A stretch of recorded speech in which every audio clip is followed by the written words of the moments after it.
आमचे अरण्यात आपले स्वागत असेल महाराज।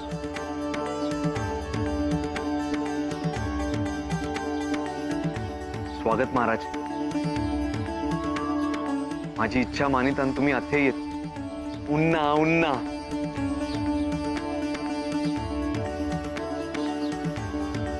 उन्ना उन्ना म्हणजे छान छान सुंदर। ओहो, तुला तर कळू लागलं सारं।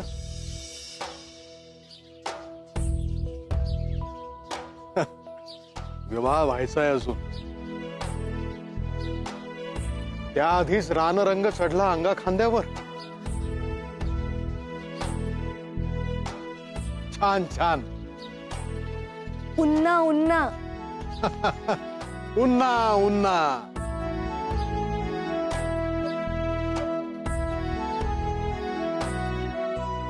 अत्याचार चालू आहे नुसता। सर्व चूक तुझी।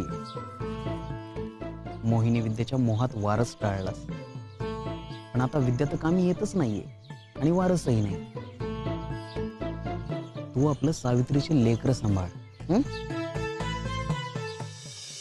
सरिता थापड,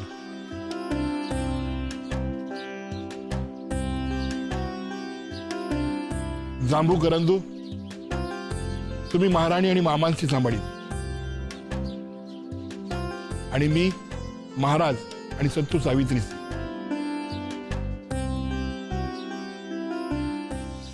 बुधक्का आणि सुरंगी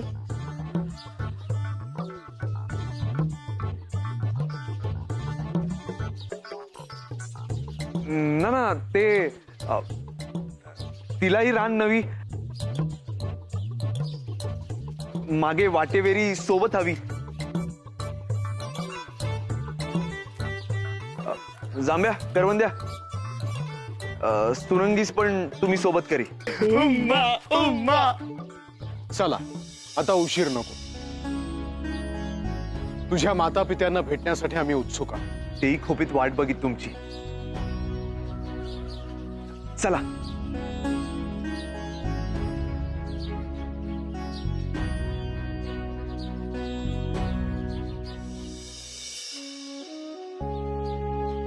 सगळे वेशीवर गेले आहेत, आपण दोघेच आहोत या क्षणी म्हणून बोलते।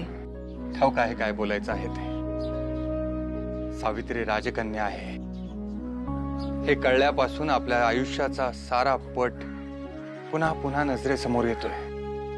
होय, आणि राहून राहून एकच विचार मनात येतोय।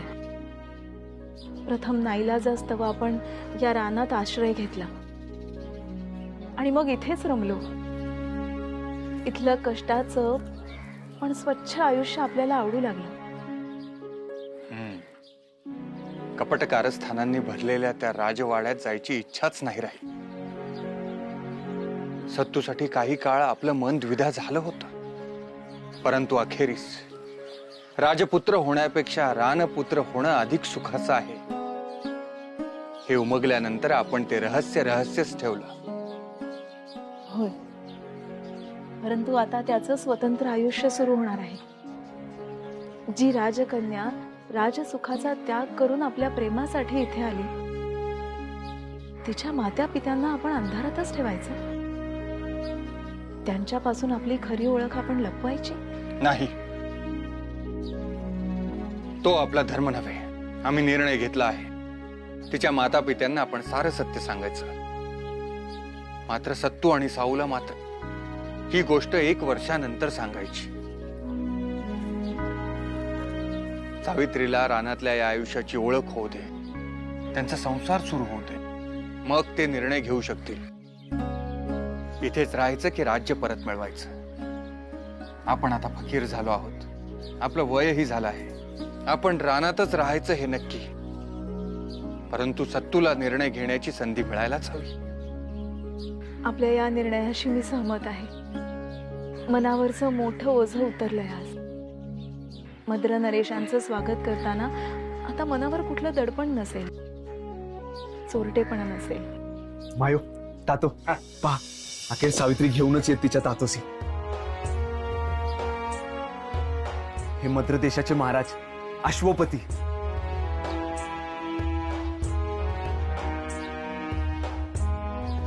या या बसा. महाराज तुम्हासी सिंहासन ना काय करीत. आता हेच आमचं सिंहासन.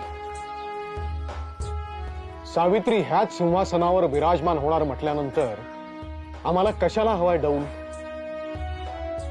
हा आपल्या मनाचा मोठेपणा.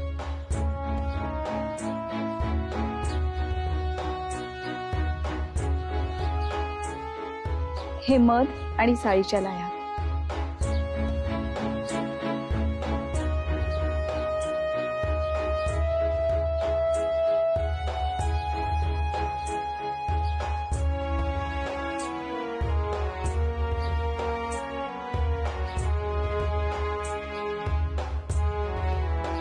अद्भुत आहे.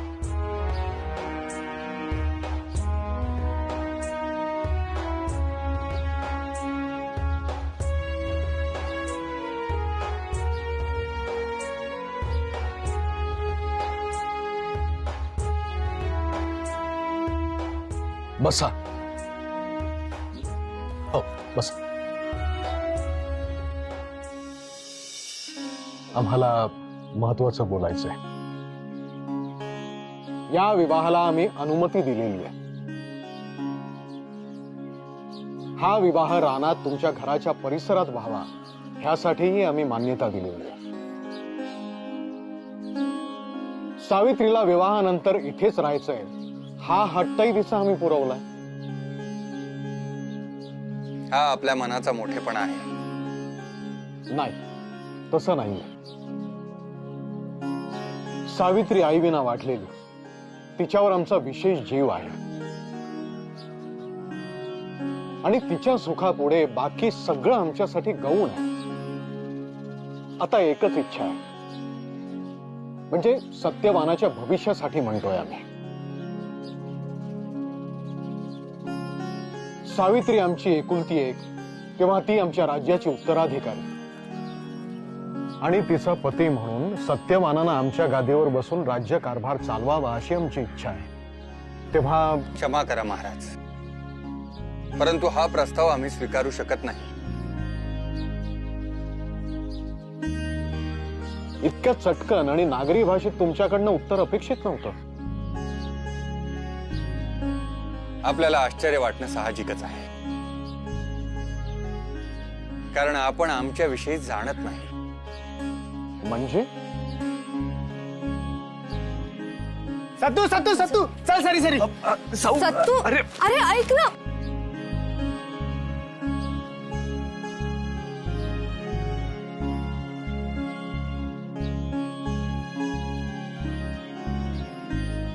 महाराज, मी शाल्व नरेश द्युमत सेन आणि ही माझी पत्नी. काय? होय, सत्यवानाच्या जन्मावेळची गोष्ट आहे ही.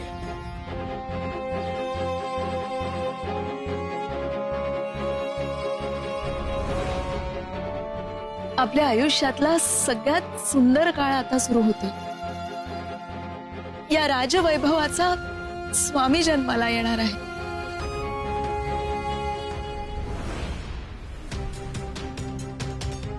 महाराणी सावत,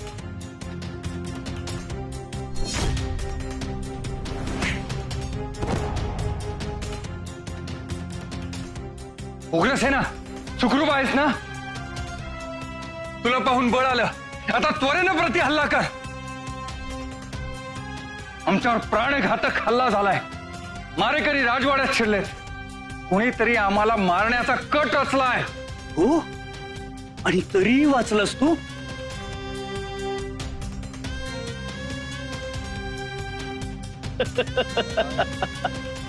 आता नाही वाचणार.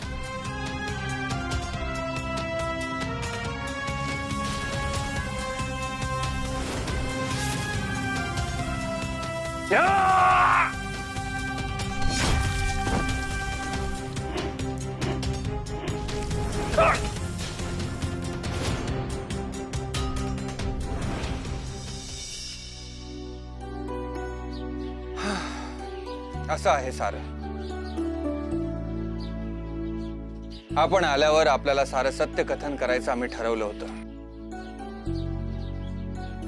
कारण आपलं नातं असत्याच्या पायावर नसावं अशी आमची धारणा आहे. परंतु हे सत्य सत्तू आणि साऊला वर्षभरानंतर सांगावं असा आमचा मानस आहे. रास्त आहे हा तुमचा निर्णय. परिपक्वता आल्यानंतरच समजलेलं उचित. खरंच नियतीची लीला अगाध आहे. एकच सांगतो, तुमच्याविषयी हे सत्य ठाऊक नसतानाही आमच्या मनात तुमच्याविषयी तितकाच आदर होता जितका असायला हवा. आणि आता व्याही म्हणून आणि स्नेही म्हणून आपण परस्परांना दृढ आलिंगन दिलं पाहिजे.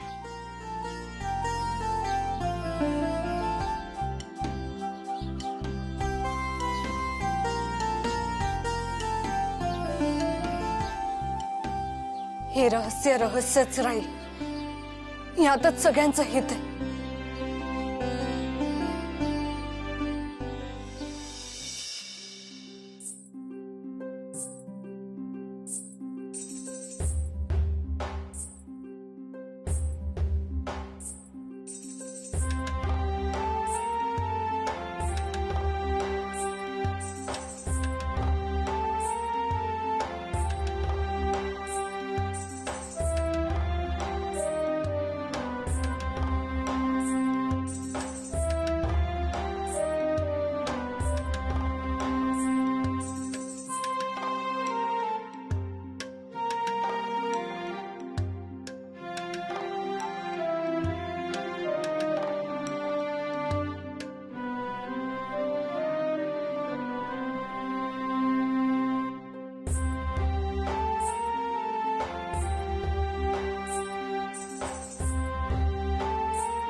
नारायण नारायण. मुनिवर आपण प्रणाम. औचित दर्शन दिलं. कारणही तसंच आहे वत्सा. आपल्या बोलण्यात आम्हाला काळजी दिसते मुनिवर. होय, मुलीचा विवाह करतोयस. वर उत्तम आहे, सावित्रीला सुखी ठेवेल. परंतु काय मुनिवर? सत्यवान अल्पायुष्य आहे. सत्यवान अल्पायुष्य आहे. सत्यवान अल्पायुष्य आहे.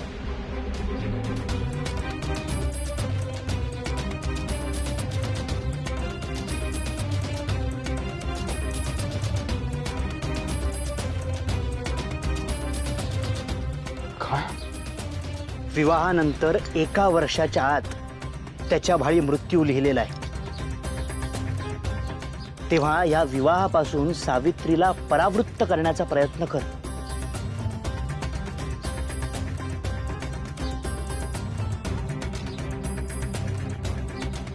परंतु मुनिवर. नारायण नारायण.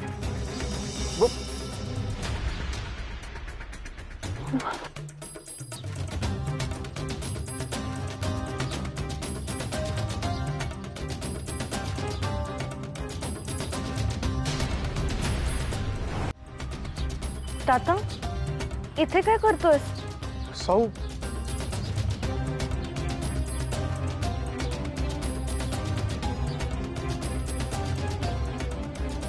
काय झालं सांग ना.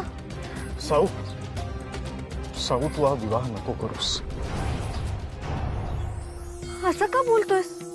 अरे विवाहाची वेळ जवळ आलीये आणि तुझ्या अनुमतीनेच मी करते ना हा विवाह. मग तू असं का बोलतो? सावित्री, मला मान्य आहे की आमच्या अनुमतीनंच तुम्ही हा विवाह करत आहात, पण हे बघ, सत्यवानही आम्हाला प्रिय झाला होता. परंतु तुझं प्राक्तन आड आलंय. काही क्षणांपूर्वी नारद मुनींनी आम्हाला इथे दर्शन दिलं आणि सत्यवान अल्पायुष्य आहे. सत्यवान अल्पायुष्य आहे. विवाहानंतर 1 वर्षाच्या आत त्याच्या भाळी मृत्यू लिहिलेला आहे. म्हणून आम्ही ही विनंती करतोय सावित्री. ताता, सारेजण म्हणतात की प्रत्येक प्राणी मात्राला मृत्यू हा अटळ आहे. तो कधी सुद्धा येऊ शकतो. आता सत्यवानाच्या मृत्यूबद्दल मुनीवर सांगून गेले, पण उद्या माझाच मृत्यू असेल तर सत्यवानाच्या आधी, आणि ते मुनीवर तुम्हाला सांगून गेले नसतील तर? सावित्री, तर्क नको. तू हा विवाह करणार मी सत्यवानाला अंतर देणार नाही कोणत्याही कारणासाठी. मी माझ्या पतीच्या प्राणाचे रक्षण करेन आणि त्याच्या मृत्यूवर विजय मिळवेन. सावित्री, त्यात या दृष्टांताविषयी कोणालाही सांगू नकोस. साऊ, चल साऊ, लग्नाशी उशीर होत.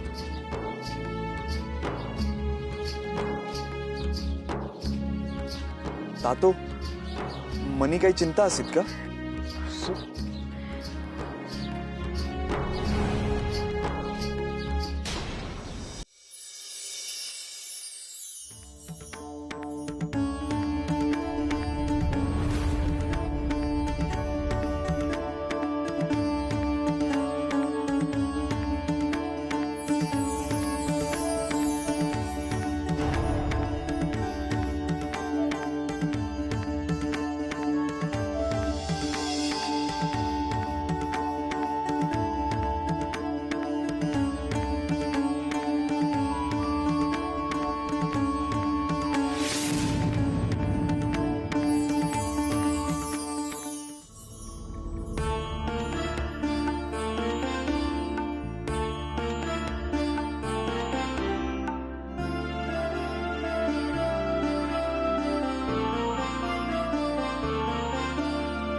विवाहानंतर 1 वर्षाच्या आत त्याच्या भाळी मृत्यू लिहिलेला आहे.